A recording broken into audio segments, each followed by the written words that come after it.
नमस्कार। सरकारी पॉलिटेक्निक भूज mechanical engineering department में 5वें सेमेस्टर में हम पढ़ रहे हैं self employment and entrepreneurship development. इसके अंतर्गत हमने काफ़ी लेक्चर्स कवर किए हैं। आज मैं फिर से थोड़ा विज़न वाला पार्ट भी दिखा देता हूं कि हमारे ये कुल मिला के 6 यूनिट्स हैं। ये 6 यूनिट्स में से मैंने केस स्टडी तो पढ़ाया है और बाकी का जो है प्रोजेक्ट प्रपोजल प्लानिंग, ये हम देख रहे थे।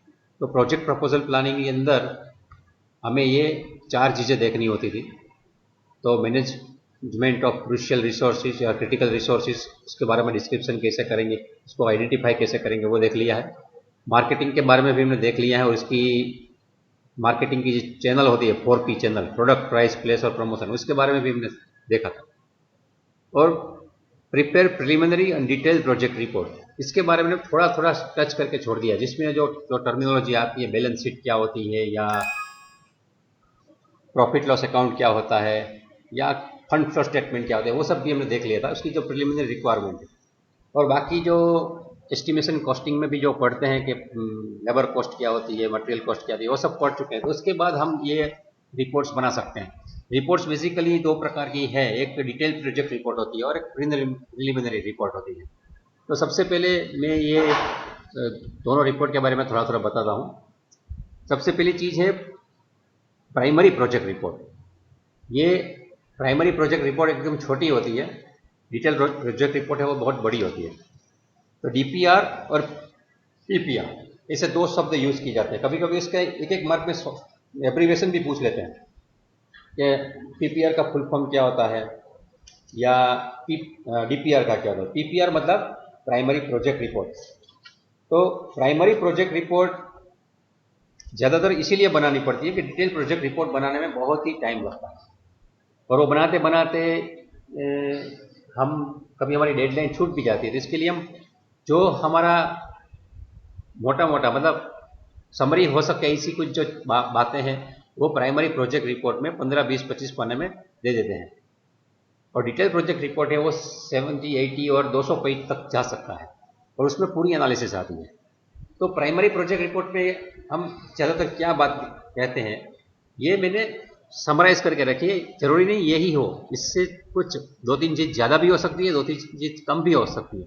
उसको आपके प्रोजेक्ट के हिसाब से आपको समराइज करना होता है, लेकिन छोटी मोटी कुछ बातें हैं वो देख लेते जरा।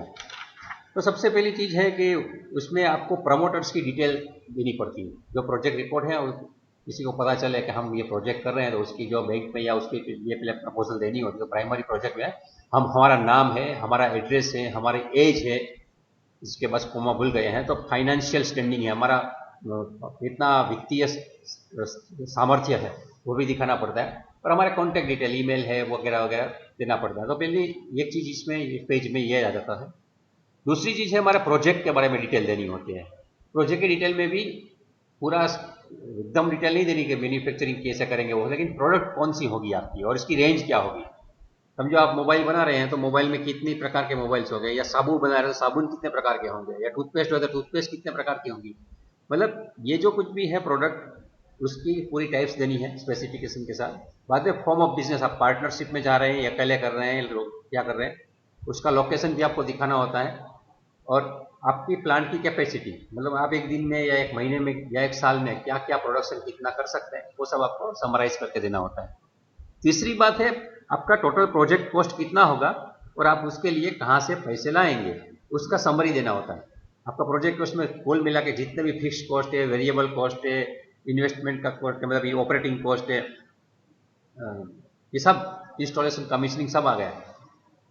ये सब मिला के आपका प्रोजेक्ट कॉस्ट कितना और उसके लिए आप पैसे कहाँ से ला रहे हो, ये देना पड़ता है। अरेंजमेंट फॉर इनपुट प्रोक्योरमेंट, मतलब ये आप कुछ भी चाहिए तो कहाँ कहाँ से क्या प्रोक्योरमेंट करेंगे, ये भी आपको अरेंजमेंट या इसका एग्रीमेंट भी कभी होता है वो देना पड़ता है। 5वां नंबर है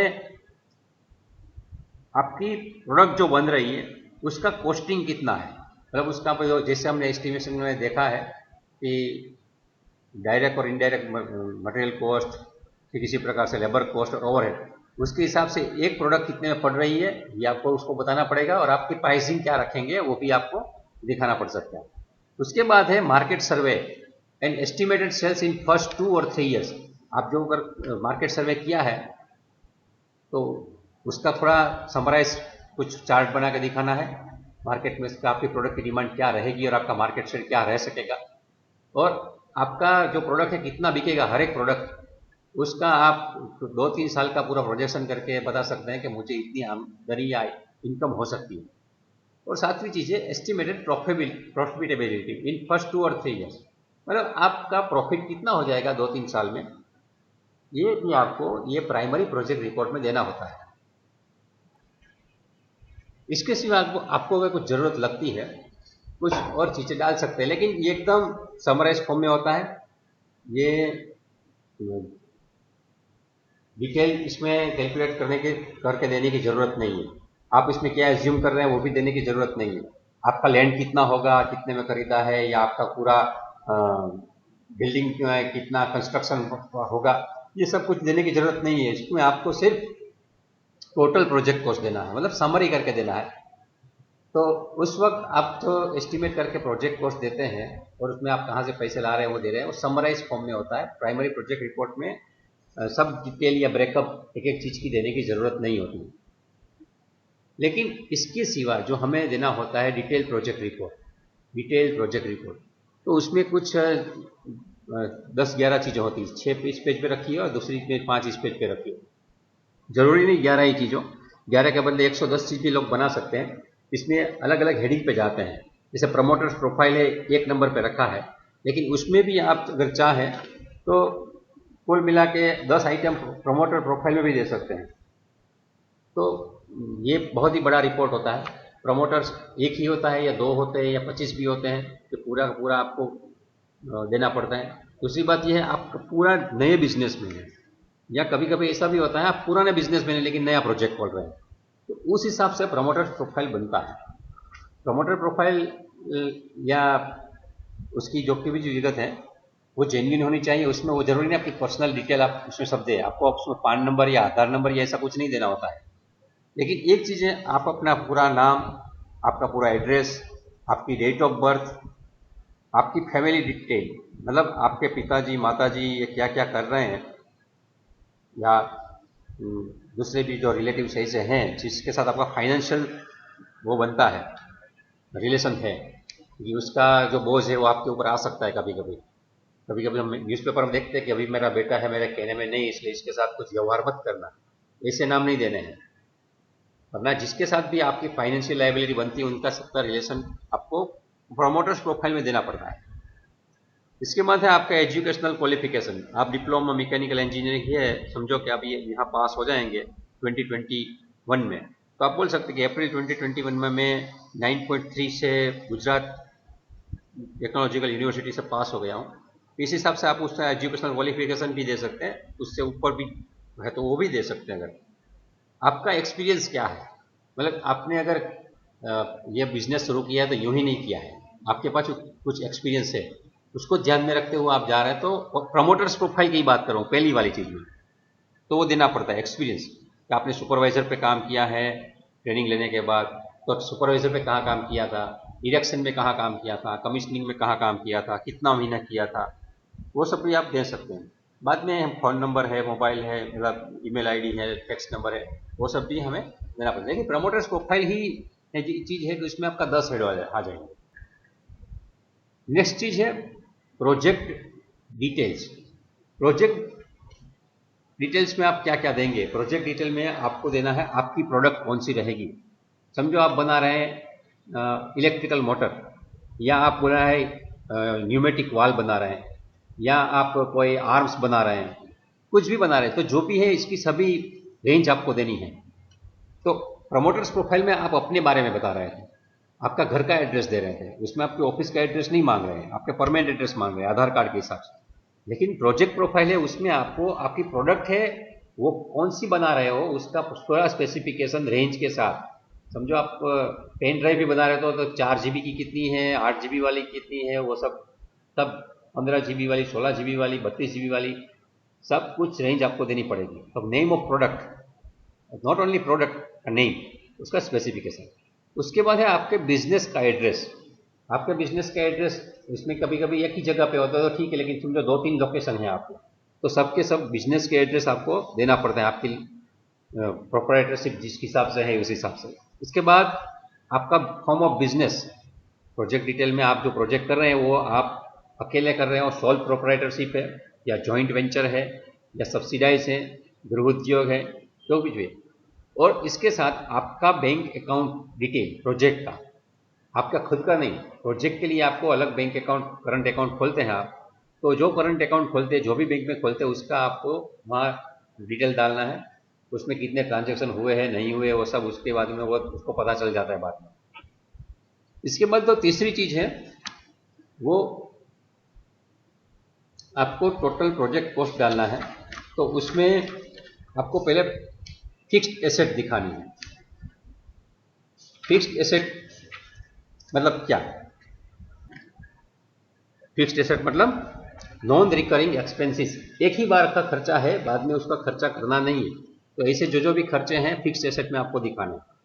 फिक्स्ड एसेट में आपका लैंड आएगा और बिल्डिंग आएगी। लैंड है तो कितने स्क्वायर मीटर लैंड है आपकी, बिल्डिंग है तो फैक्ट्री की बिल्डिंग कितनी स्क्वायर मीटर की है कंस्ट्रक्शन। उसके बाद आपका अगर वेयर हाउस है, जहाँ गोडाउन है कहीं और दूसरी जगह पर रखा है, तो उसका भी आपको एरिया देना पड़ता है। ये फिक्स है, एक बार की ये इन्वेस्टमेंट है। जैसे मैन्युफैक्चरिंग करेगा उसके बाद नया लैंड खरीदने की या नई बिल्डिंग खरीदने की जरूरत नहीं होती। तो उसके बाद आप जो भी मशीन खरीद रहे हैं वो मशीन का खर्चा कितना है, उसके स्पेयर पार्ट एक बार ही खरीदने होते हैं जो कंज्यूमेबल नहीं है, लेकिन आपको स्पेयर रखने पड़ते हैं। तो वो स्पेयर पार्ट भी कुछ टाइम के लिए फिक्स एसेट में गिन सकते हैं। उसके सिवाय ऑफिस इक्विपमेंट, मतलब आपने कंप्यूटर, प्रिंटर, टेबल, कुर्सी, ये सब कुछ भी है ऑफिस इक्विपमेंट सब आ जाता है। तो आपका जो सेक्रेटरी बैठते हैं वहाँ उसका, या वेटिंग रूम है उसका सब फर्नीचर है, सब सब गिनना होता है। फिक्स इक्विपमेंट में मतलब जो मैन्युफैक्चरिंग में यूज नहीं होता है ऐसी चीज़ें फिक्स एसेट में आई। और इंस्टॉलेशन चार्जेज, ये सब लगाने के जो चार्जेस लगते हैं, समझो आपने इलेक्ट्रिफिकेशन करवाया, प्लम्बिंग करवाया, सब इंस्टॉलेशन करवाते हैं, सबके चार्जेस आपको गिन के फिक्स एसेट आपकी क्या है वो प्रोजेक्ट डिटेल प्रोजेक्ट रिपोर्ट में डालनी पड़ती है। इसके बाद चौथी चीज है वर्किंग कैपिटल। तो वर्किंग कैपिटल क्या है कि एक बार हमारा फिक्स एसेट हो गया, पूरा मशीनरी रेडी है, अभी हम इसमें जो रॉ मटेरियल डालेंगे मैन्युफैक्चरिंग होने लगे, तो रॉ मटेरियल अभी हमें चाहिए वो वर्किंग कैपिटल के लिए। उसमें हमें मजदूर रखने पड़ेंगे, जितना मैन्युफैक्चरिंग है उसके हिसाब से, उसका भी हमें पैसा प्रोडक्शन के हिसाब से देना पड़ेगा। तो जो वर्किंग कैपिटल है उसका मतलब पहले 3 महीने में मैं कहाँ से निकाला था, अगर 3 महीने हम उधार में ही काम करेंगे तो उधार का बिजनेस होगा हमारा, क्रेडिट पे होगा, ये सब समझ के चल रहे हैं। क्योंकि पहले से प्रॉफिट नहीं आने लगेगा। पहले दिन हमने मैन्युफैक्चरिंग किया 1 लाख का और दूसरे दिन 1 लाख रुपया हमें सेलिंग हो गई, मार्केट में से हमें पैसा मिल गया, ऐसा नहीं होता। तो 3 महीने मतलब 100 डेज का हमें गैप रखना होता है। तो वर्किंग कैपिटल में आप मटेरियल का खर्च क्या कर रहे हैं, आप लेबर का खर्च क्या कर रहे हैं और ओवरहेड क्या है 3 महीने के लिए, ये वर्किंग कैपिटल का देखना है। उसमें भी ये है मटेरियल मतलब डायरेक्ट मटेरियल और इनडायरेक्ट मटेरियल दोनों चीज देखनी है। उसमें जो आप यूज कर रहे हैं, तो रॉ मटेरियल डायरेक्ट मटेरियल समझो आप कोयला यूज करेंगे, डीजल यूज करेंगे, तो कितनी क्वांटिटी में यूज करेंगे और उसका मार्केट में रेट क्या है, उसके हिसाब से आपको गिन के देना पड़ता है। आप ऐसे ही नहीं लिख सकते कि भाई मुझे इतना चले चाहिए, क्योंकि जितना वर्किंग कैपिटल है वो आपकी प्रोडक्शन कैपेसिटी के हिसाब से है। आप बोलते हैं कि मेरा कैपेसिटी 2 टन का है 1 महीने में, और 2 टन का काम में रॉ मटेरियल आप 5 टन का दिखा देते हैं तो ये नहीं चलता। तो आप जो प्रोजेक्ट डिटेल में दिया है 2 नंबर पे, उसी के हिसाब से आपका वर्किंग कैपिटल बनता है और लेबर भी उसी हिसाब से चलते हैं। तो कंपोनेंट है, स्पेयर है, सब ये इसमें डालना होता है। एडमिनिस्ट्रेशन में भी आपके मैनेजर का पगार है, सुपरवाइजर के पगार है, फॉरमैन के पगार है, clerk, peon, security, gatekeeper, ये सब के मिला के आपको डायरेक्ट इनडायरेक्ट लेबर है उनका गिनना है। तो ये वर्किंग कैपिटल आपका हो गया। उसके सिवा आपके 3 महीने के अंदर कौन कौन से बिल आएंगे, समझो आपका इंटरनेट का चार्जेस लगता है, मोबाइल फोन के चार्जेस लगते हैं, आप स्टेशनरी के चार्जेस लगाते हैं, आप कुरियर वाले को पैसा देते हैं, या खुद भी कार से चलते हैं, या आपके स्टाफ के लिए कार चलाते हैं या बस चलाते हैं, ट्रांसपोर्टेशन कॉस्ट चलता है। उसके सिवा पीने का पानी है, हाथ धोने का पानी है, मतलब आरओ प्लांट वाला आपको अगर डिलीवरी देता है अलग अलग टाइप का बोतल लेके, तो वो भी है। इलेक्ट्रिसिटी का बिल भी आता है। तो ये जो कुछ भी चार्जेस है ये भी आपको ऐड करने होते हैं। इसमें वर्किंग कैपिटल में 3 महीने में आपको ये सब मटेरियल, लेबर और ओवरहेड, मैं ओवरहेड में दिखा रहा था कि ये सब भी आपको गिनने होते हैं। इंश्योरेंस भी अगर आप भरते हैं, फायर के लिए भरते हैं या नेचुरल डिजास्टर के लिए भरते हैं, थेफ्ट के लिए भरते हैं, तो इंश्योरेंस का पैसा भी जो जाता है वो भी हमें वर्किंग कैपिटल में गिनना पड़ेगा। तो ये प्रोजेक्ट रिपोर्ट जो डिटेल में बनाना है वो सब डालना है। लेकिन जैसे मैंने पहले बताया कि प्राइमरी प्रोजेक्ट रिपोर्ट में आपको टोटल प्रोजेक्ट कॉस्ट ही देना है, इसका पूरा ब्रेकअप देने की जरूरत नहीं है। मतलब जो 5वां नंबर पे अभी आया टोटल प्रोजेक्ट कॉस्ट, वहां से 3रे नंबर पे जा, तो प्रोजेक्ट कॉस्ट टोटल कितना होगा, तो 3 और 4 को जो मिलाते हैं उतना होना चाहिए, लेकिन ऐसा होता नहीं है, उससे कुछ ज़्यादा हो जाता है। तो टोटल प्रोजेक्ट कॉस्ट गिनने के वक्त कुछ लोग ऐसा करते हैं कि 1.1 से मल्टीप्लाई कर देते हैं कि 10% ज़्यादा ले लेते हैं, या 25% भी ले लेते हैं। उसकी एक वजह है, क्योंकि जब प्रोजेक्ट कॉस्ट करना होता है तो उसमें कुछ रजिस्ट्रेशन फीस होती हैं, शेयर इश्यू करना होता है समझो हमने, तो उसका भी कुछ कॉस्ट लगता है। और हम कितना भी चाहे कि इतना ही कॉस्ट करना है, लेकिन एक बार काम शुरू करते हैं तो कहीं ना कहीं से खर्चा निकलता रहता है। तो इसीलिए हम प्रोजेक्ट कॉस्ट बोलेंगे इतना है, और बाद में ज़्यादा होता है तो हमें जो बैंक में से लोन लेना होता है वो वैलिड नहीं रहता है। तो इसलिए बैंक वाले भी चला लेते हैं कि ठीक है आपकी 10% कंटेंजेंसी है तो चलेगा। छठी चीज अभी है वो means of financing the project. वो जितना 5 पे है उतना ही 6 पे होना चाहिए। समझो आप बोलते हैं कि मेरा 50 लाख का प्रोजेक्ट है या 50 करोड़ का प्रोजेक्ट है, 5 नंबर पे टोटल प्रोजेक्ट तो सब 50 करोड़ का आया है, तो आपको 50 करोड़ कहाँ से लाने वाले हैं वो 6 नंबर पे आपको ब्रेकअप देना है। और उसमें 3 या 4 चीजें आएगी। पहली है आपके प्रमोटर्स की कॉन्ट्रीब्यूशन। समझो आप अकेले हैं तो आप अकेले कितना निकालोगे। समझो आप बोलते हैं 25 लाख, तो आपके पास उसके पूरी इनकम की रिकॉर्ड होनी चाहिए कि आपने 25 लाख कहाँ से कमाए हैं। आपके पास लूट का पैसा नहीं है, आपने टैक्स से कमाया, टैक्स भर के बनाया हुआ पैसा है। तो आप जब भी आप प्रमोटर्स कॉन्ट्रीब्यूशन लिखते हैं कि मेरे 50 लाख में से 25 लाख है, तो 25 लाख आपने जेन्युइन तरीके से कमाए हैं, उसके प्रूफ आपको देना पड़े। दूसरी है नॉन प्रमोटर्स इक्विटी। मतलब आप किसी के पास से उधार ले रहे हैं, तो आप कितना उधार लोगे और किसके पास से लोगे और कितने ब्याज पे लोगे, वो भी इसका जो भी डॉक्यूमेंटेशन है वो भी उसमें आपको डाल सकता है। उसके बाद तीसरी चीज इसमें ये भी डाल सकते हैं कि आप लोन कितनी लेने वाले हो। उधार है वो दोस्तों से लिया जाता है, उसमें कुछ अलग चीज होती है, वो पार्टनर भी होते हैं, जुट भी होते हैं, लेकिन बैंक में से लॉन्ग टर्म और शॉर्ट टर्म लोन मिलती हैं, तो वो आप लेने वाले हो तो कितने की लोगे। तो ये क्यों लिखना है, क्योंकि हम बैंक को ही ये प्रोजेक्ट देने वाले हैं कि आपके पास इतना पैसा चाहिए दे दो, तो वहाँ वो साफ साफ लिखना है। और इसके सिवा कभी कभी कुछ प्रोजेक्ट ऐसे होते हैं, जैसे आप सोलर प्रोजेक्ट कभी लगाते हैं तो गवर्नमेंट 30% सब्सिडी देती है, कभी 20% सब्सिडी देती है। पावर प्लांट लगाना चाहते हैं, आप समझो कि कोई पवन चक्की लगाना चाहे अपने घर पे, कुछ जगह है खेत में, अपने पास समझो किसान है, कच्छ में रहते हैं और अपने पास यहाँ खुली जगह है और एक इतनी खेतीबाड़ी नहीं है अच्छी, लेकिन वो जमीन तो हमारी है, तो उस जगह पे हम समझो पवन चक्की लगाने के लिए भी देना चाहते हैं, तो उस पर सब्सिडी भी मिलती है। तो सब्सिडी कितनी मिलेगी ये भी आप दिखा सकते हैं। तो आपका means of financing the project should be equal to 5, मतलब टोटल प्रोजेक्ट कॉस्ट, वो दोनों बराबर होना चाहिए। और टोटल प्रोजेक्ट कॉस्ट है वो 3 और 4, मतलब फिक्स्ड और वर्किंग, ये दोनों कैपिटल होते हैं, मतलब fix cost and variable cost, उन दोनों का मिला के जो होता है उसका 1.1 टू 1.25 टाइम्स होता है। इस हिसाब से अपना promoter profile, project detail, fixed asset, capital, total project cost and means of financing, ये सब हमने दे दिया। इसके बाद ये सब अभी तो 3 महीने का हो गया, लेकिन हमें बैंक वालों को देना है, और बैंक वाले ऐसे तो पैसे देंगे नहीं, वो समझेंगे नहीं। तो अभी 7 नंबर पे हमें देना है प्रोडक्शन कॉस्ट। प्रोडक्शन कॉस्ट में कितने है, एक ऑपरेटिंग कॉस्ट होता है और एक नॉन ऑपरेटिंग कॉस्ट होता है। क्योंकि ये टोटल प्रोडक्शन कॉस्ट में ऑपरेटिंग और नॉन ऑपरेटिंग कॉस्ट देना है, तो उसमें क्या करेंगे कि हम पूरे साल कितना खर्चा होगा ऑपरेटिंग कॉस्ट, मतलब जितने हम ये यूनिट बनाए, समझो हम पेन ड्राइव बनाए तो हमने समझो कि 10,000 पेन ड्राइव बनाया, तो उसकी एक कितना कॉस्ट हो गया, 32 जीबी वाला का कितना हो गया, तो पूरे जितना कॉस्ट होता है वो कॉस्ट देना होता है। और नॉन ऑपरेटिंग कॉस्ट में ये होता है कि आपका इंटरेस्ट कितना जा रहा है और आप कितने टैक्स दे रहे हो। इंटरेस्ट आप जितने लोन लेंगे उतना इंटरेस्ट देना पड़ेगा, और जितना प्रॉफिट करोगे उसके ऊपर टैक्स देना पड़ेगा। तो पहले 5 साल तक आप क्या क्या करोगे ऐसा, मतलब क्या क्या आपको लगता है कि आपका प्रॉफिट कितना होगा तो उसका टैक्स इतना दूंगा, और इतनी लोन में भर दूंगा तो इतना मेरा इंटरेस्ट कम हो जाएगा, और मेरा इतना ऑपरेटिंग कॉस्ट और नॉन ऑपरेटिंग कॉस्ट होगा, इसके हिसाब से आप उसमें डिटेल प्रोजेक्ट रिपोर्ट में इंफॉर्मेशन डालेंगे। 8 नंबर पे जो दिया है वो प्रोजेक्टेड सेल्स।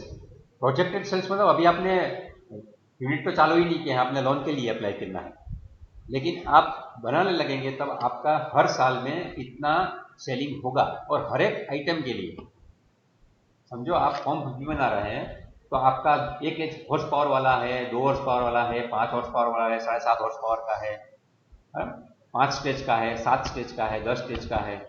कुछ पंप ऐसे होते हैं कि एकदम नीचे मतलब 1000 फीट के नीचे से पानी खींचते हैं, ऐसे बनाते हैं। तो हर एक पंप का कितना सेलिंग होगा हर साल हर महीने, उसका प्रोजेक्शन आपको देना पड़ेगा 8 नंबर पे। तो ये पूरा प्रोजेक्टेड सेल्स। तो मैं एक नंबर है वो 25 बेच दूंगा, दूसरी आइटम है वो 30 बेच दूंगा, तीसरी आइटम है वो 50 बेच दूंगा, चौथी आइटम है वो 500 बेच दूंगा। और हर एक की सेलिंग प्राइस क्या है, तो पहली चीज का एक भाव 5000 है, दूसरी का 5500 है, तीसरी का 650 6,500 है। उस हिसाब से आपका कुल प्रोजेक्टेड सेल्स मिला के हर साल में कितना पैसा आपकी रेवेन्यू होगी, इनकम होगी। ये इनकम भी नहीं है, वक्रो बोले ना इसका, तो वो रेवेन्यू कितनी होगी वो देखना है। रेवेन्यू में से हम खर्चा निकालेंगे, बाद में जो बचता है वो प्रॉफिट होता है। तो 9 नंबर पे अभी आपको क्या करना है, projected profit and loss account बनाना है। 3 या 5 साल के लिए आपको प्रॉफिट लॉस अकाउंट उसमें दिखाना पड़ेगा कि आपका हर एक साल में इतना सेल्स हुआ, उसमें से हमने इतना जो वेरिएबल कॉस्ट है वो बात कर दिया, इतना नॉन ऑपरेटिव कॉस्ट भी बात कर दिया, डेप्रिसिएशन बात कर दिया। इसके बाद जो बचता है वो प्रॉफिट है, वो प्रॉफिट में से मैं तो इतना ब्याज दे दूंगा और इतना टैक्स दे दूंगा। तो उसके बाद जो मुझे मिलता है वो प्रॉफिट आफ्टर टैक्स। तो मेरे पास सब कुछ टैक्स भर देना, इंटरेस्ट भर देना, सब खर्चा निकाल देना, बाद में मेरे पास कितना रुपया बचेगा वो प्रॉफिट लॉस अकाउंट आपको देना है। और वो पूरे कैश फ्लो के साथ, जब कैसे कैश फ्लो होगा, जैसे पानी का फ्लो होता है इसी तरह कैश का फ्लो होता है। कैश फ्लो क्या होता है मैंने पिछले लेक्चरों में समझाया है, वो आप यूट्यूब के चैनल में देख सकते हैं खुद से देखना चाहो तो। ये भी आपको प्रोजेक्ट में देना पड़ेगा, profit loss account with cash flow statement. इसमें बैलेंस शीट भी आप बना सकते हैं देना चाहे तो, लेकिन वो बैलेंस शीट तो क्या है बाद में ही बनती है ज़्यादा, क्योंकि वो प्रोजेक्ट रिपोर्ट में बैलेंस शीट नहीं देनी होती। प्रोजेक्ट रिपोर्ट में आपको प्रॉफिट लॉस अकाउंट प्रोजेक्शन दे रहे हैं, मतलब आप आगाही कर रहे हैं कि मेरा ये हो जाएगा, हुआ नहीं है।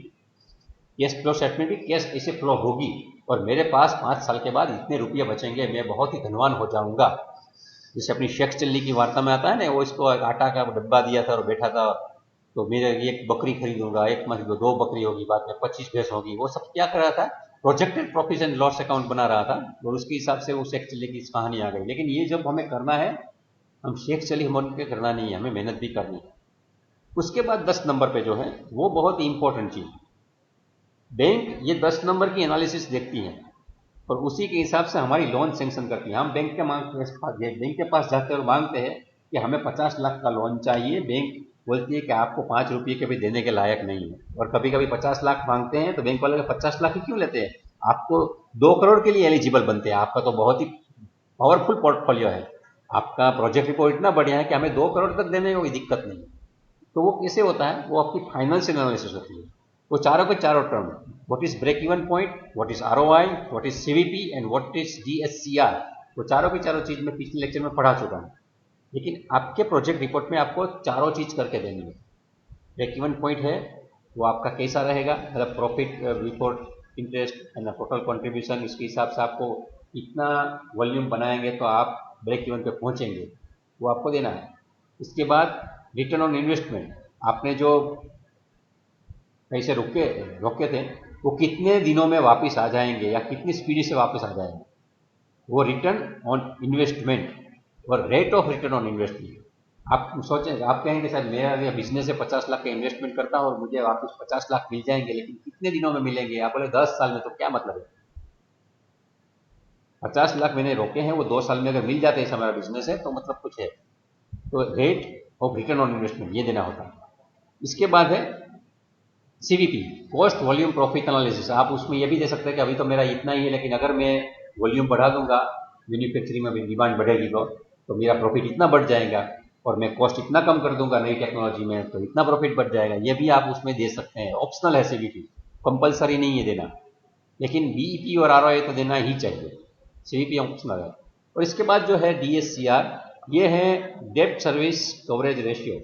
उसमें क्या होता है, आप जो मैंने पिछली बार में बताया था कि आप बैंक वाले हैं वो यही देखते हैं कि ये लोग मैंने जो पैसे दिए हैं वो कितनी जल्दी वापस कर सकता है और उसकी कैपेसिटी है कि नहीं। तो आपका जो प्रॉफिट है, आपने इंटरेस्ट दिया है, डेप्रिसिएशन किया है, आपका प्री ऑपरेटिव एक्सपेंस है, वो जो राइट ऑफ किया है, वो सब मिला के जितना पैसा होता है उसको वो जोड़ते हैं और उसको किससे भागते हैं, या तो आपने जो इंटरेस्ट रियल में दिया है और आपका इंस्टॉलमेंट जो देते हैं उससे वो करते हैं।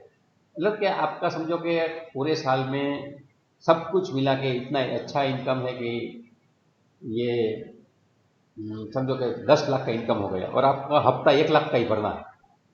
तो आपका 1 लाख का हफ्ता भरना है, 10 लाख की इनकम, तो उसको पता है कि वो आराम से 1 लाख नहीं 2 लाख भी भर देगा। तो वो जो रेशियो है 10 आ गया, 10 लाख का आपका इनकम है और 1 लाख का आपका अभी हफ्ता भरना है, तो 10 का रेशियो है डीएससी। ठीक इसी तरह से समझो कि आपका इनकम है 50 लाख है और आपको हफ्ता 25 लाख का भरना है, तो 2 का आ गया है। तो टेंशन रहता है कि 50 लाख का उसका है और 25 लाख तो हफ्ता भरना है, तो बाकी क्या करेगा, वो खाएगा कैसे 25 लाख। तो उस हिसाब से सोच के आपका वो जो डीएससीआर जो है वो कम आता है तो बैंक लोन नहीं देती। वो हमेशा ध्यान में रखती है कि डीएससीआर है वो 2 से ज़्यादा रहे।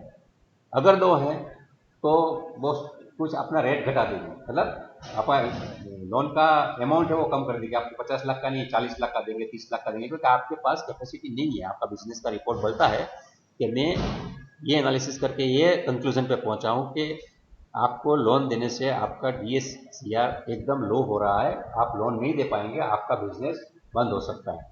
तो आपको भी नुकसान है और मेरा भी नुकसान है। जैसे अपने देश में से कुछ लोग लंदन चले गए हैं, क्यों चले गए हैं, कि उसकी फाइनेंशियल एनालिसिस बैंक वालों को पता थी, लेकिन उसमें और घपला था, लेकिन उसका डीएससीआर एकदम, और बाद में क्या नॉन परफॉर्मिंग एसेट बन जाते हैं। तो ये भी अच्छी चीज़ नहीं है। तो फाइनेंशियल एनालिसिस में आपको ये भी ध्यान रखना है, डीएससीआर बैंक वाले करते हैं और इसी के हिसाब से ही वो पैसे देते हैं। इसके बाद 11 नंबर है। 11 नंबर में आपको ये देना होता है, आपके प्रोजेक्ट में 5 साल के बारे में सोच के सब एनालिसिस कर रहे हैं, लेकिन आप इसमें क्या सोच रहे हैं भाई, नोटबंदी हो गई तो क्या हो जाएगा, अकाल पड़ जाएगा तो क्या हो जाएगा, ये कुछ सोचा है आपने क्या। तो जो भी प्रोजेक्ट में आप 5 साल के लिए सोच रहे हो उसके एजम्पशन देने पड़ते हैं। तो मतलब आप ये सोचते हैं कि पॉपुलेशन बढ़ जाएगी इसलिए मेरी डिमांड बढ़ जाएगी, अभी बारिश नहीं हो रही है तो मेरी पानी की जो बिक्री कर रहा हूँ, पानी समझो पानी का बिजनेस डाल रहा है, पानी का एकदम भाव बढ़ जाएगा तो मुझे प्रॉफिट बढ़ जाएगा। या आपने जो लैंड खरीदी है वो लैंड का भाव एकदम बढ़ जाएगा तो लैंड का अप्रिसिएशन हो जाएगा, या डिप्रिसिएशन भी हो सकता है कभी कभी। तो आप जो कुछ भी एजम्पशन करते हैं, मैं लोन का हफ्ता भर ही दूंगा, मैं जब और कोई खर्चा नहीं होगा, मैं जिंदा रहूंगा 5 साल तक, मैं मरने वाला नहीं हूँ अगर मर भी जाऊँ तो मेरे पीछे वारिस होंगे, वो लोग भी बिजनेस मेरे जैसे निश्चित किया है तो उसी तरह से संभालेंगे और आपको पैसे दे देंगे। ठीक है, वो सब मैंने अप्लाई किया है लाइसेंस के लिए, वो लाइसेंस मुझे मिल जाएगा। मेरे एरिया में हाई टेंशन पावर नहीं है, लेकिन मुझे अभी पावर कनेक्शन मिलेगा, क्योंकि अभी गवर्नमेंट पूरी एक 66 kV की लाइन मेरे एरिया में से डालने वाली है, तो वो आ जाएगी, तो इसलिए मेरा बिजनेस चल जाएगा। So many things you have to assume, क्योंकि भविष्य किसी ने देखा नहीं है, लेकिन भविष्य में ये हो सकता है, इसकी संभावनाओं को आपको एजम्पशन अबाउट द प्रोजेक्ट लिखना होता है। और 12वीं चीज जो मैंने लिखी नहीं है, वो ऑप्शनल है इसलिए नहीं लिखी है, वो है social contribution of the project. आप अपने प्रोजेक्ट करने के बाद समाज को क्या देंगे। ये कुछ देशों में कंपलसरी भी है, अपने देश में भी कुछ लोग इसके संस्कार होने के बाद कारण वो समझते हैं कि मुझे देना चाहिए। जैसे कि आप समाज के प्रति क्या जिम्मेदारी है, तो पहली बात आप ये बोल सकते हैं कि मेरा जो कुछ भी प्रोडक्ट है वो रॉ मटेरियल यूज़ करूंगा, वो made in India he use करूंगा, विदेश से माल नहीं मंगाऊंगा। मतलब मेक इन इंडिया है वो उसका सोशल कंट्रीब्यूशन है अपने देश के लिए। समझो हमको कुछ चाहिए, पावर प्लांट डालना है तो कोयला चाहिए, कोयला अपने देश में कच्छ में है मिलता है, लेकिन बोले कोयला कच्छ का खराब है, मुझे इसके बदले ऑस्ट्रेलिया से मिल जाएगा सस्ते में, तो आपने टर्म्स चेंज कर दी, तो सोशल कंट्रीब्यूशन आपका कम करके आपका जो पैसा है वो फॉरेन चला जाता है।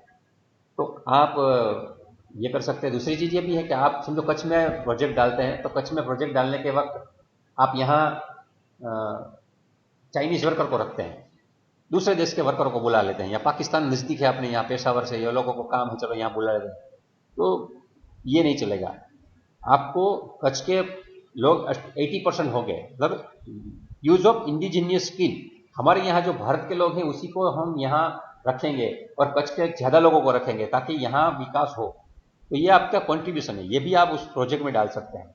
आप ये भी बोल सकते हैं कि मेरे ये प्रोजेक्ट डालने से यहाँ 3000 लोगों को नौकरी मिलेगी और डायरेक्ट, और आसपास के जो ग्रोथ होगा, चाय वाले, नाश्ते वाले, रिक्शा वाले, ये सब आ जाएंगे, तो उससे भी उसको फायदा होगा। तो 3000 लोग और बढ़ जाएंगे, तो 6000 परिवारों का पेट भरने की जिम्मेदारी मेरे पर आ जाएगी। और मैं समझता हूँ कि ये मेरा सौभाग्य है। ऐसा समझ के आप उसमें सोशल कंट्रीब्यूशन डाल सकते हैं। एक ये भी है कि आप कुछ बैकवर्ड एरिया होते हैं उसमें डेवलपमेंट भी डाल सकते हैं। समझो कि आप खावड़ा के अंदर जाके डालते हैं, वहाँ एकदम बैकवर्ड एरिया है, यहाँ कोई यूनिट डालते हैं, तो भी आप बोल सकते हैं कि मैं तो प्रोजेक्ट डालना नहीं चाहता था वैसे, लेकिन ये अपने देश में कुछ बैकवर्ड एरिया है, वहाँ कुछ प्रगति करवाना चाहता हूँ, तो वो भी आप सोशल कंट्रीब्यूशन प्रोजेक्ट में डाल सकते हैं। एक ये भी कह सकते हैं कि मैं जो प्रोजेक्ट कर रहा हूँ उसमें इतना प्रॉफिट होगा तो गवर्नमेंट को इतना टैक्स में दूंगा, तो ये भी होगा। और ये चीज़ भी है कि आप कुछ समझो कि लोग होते हैं एक्सपोर्ट ओरिएंटेड बिजनेस करते हैं। समझो कि आपने एक ऐसा कोई यूनिट डाला है कि ये सिर्फ साउथ एशियन कंट्री में जाएगा, थाईलैंड, जापान, इंडोनेशिया, मलेशिया, यहाँ भेज दूंगा मैं।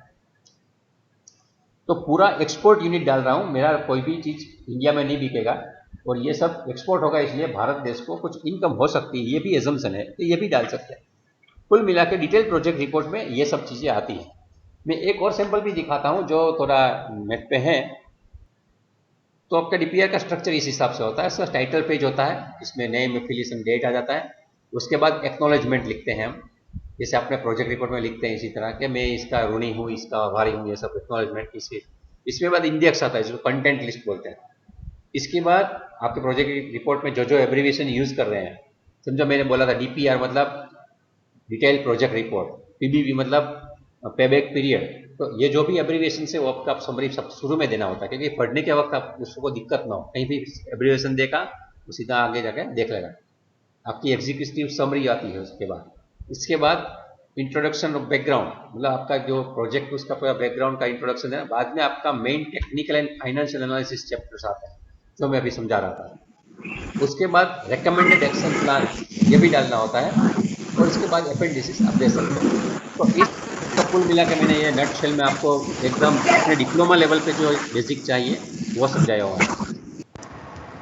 हमारे डिप्लोमा इंजीनियरिंग में इतनी ज़्यादा डिटेल में स्टडी करने की वो नहीं है, लेकिन जितना हो सकता है उतना हमने प्रोजेक्ट रिपोर्ट के बारे में समझने का प्रयास किया। अगर आप ज़्यादा भी पढ़ना चाहें तो मुझे पर्सनली इसमें चैट बॉक्स में भेज सकते हैं कुछ क्वेरीज, तो मैं उसका सॉल्यूशन आपको भेज दूंगा। और एग्जाम पॉइंट ऑफ व्यू से मैं बताऊंगा कि ये मैं जितना पढ़ा है उसमें से ही आपके एकदम बेसिक डेफिनेशन और उसके कुछ डिफरेंसेस और उसकी एनालिसिस पूछ सकते हैं। आपको वाइवा में या प्रैक्टिकल एग्जाम में ये पूछा जा सकता है, कुछ डेटा देखें कि इसका एनालिसिस करके दिखाओ। लेकिन जो हमारा पेपर वाला एग्जाम होता है उसमें कुछ बहुत ज़्यादा बड़े क्वेश्चन नहीं पूछते हैं, 4 मार्क का बड़ा सा क्वेश्चन होता है, तो उसमें आपको डिफाइन, डिस्क्राइब, डिफ्रेंशिएट, एनालाइज ऐसा करके कुछ आपको बोलेंगे और उसके बारे में आपको लिखना होगा। 4 मार्क मतलब आपको 8 मिनट में लिखना आना चाहिए, इतना ही छोटा पूछेंगे लेकिन टू दी पॉइंट होगा। तो हमारे डिप्लोमा लेवल पे जो बुक में है उसके हिसाब से, जो सिलेबस में है उसी हिसाब से जो लिखना है वो मैंने पढ़ा दिया है। अगर आप सही में प्रोजेक्ट कुछ डालना चाहते हैं तो कैसे डालेंगे इसके बारे में अगर पढ़ना है तो नेक्स्ट सेमेस्टर में यहाँ जब हम कुछ प्रोजेक्ट बनाते हैं अपने, और गवर्नमेंट भी एसएसआईपी में हमें अभी प्रमोशन दे रही है, तो उसमें जब लेक्चर होगा तब देखेंगे।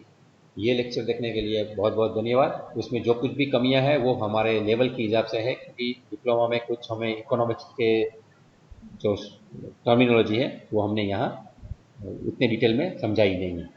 फिर से एक बार बहुत बहुत धन्यवाद।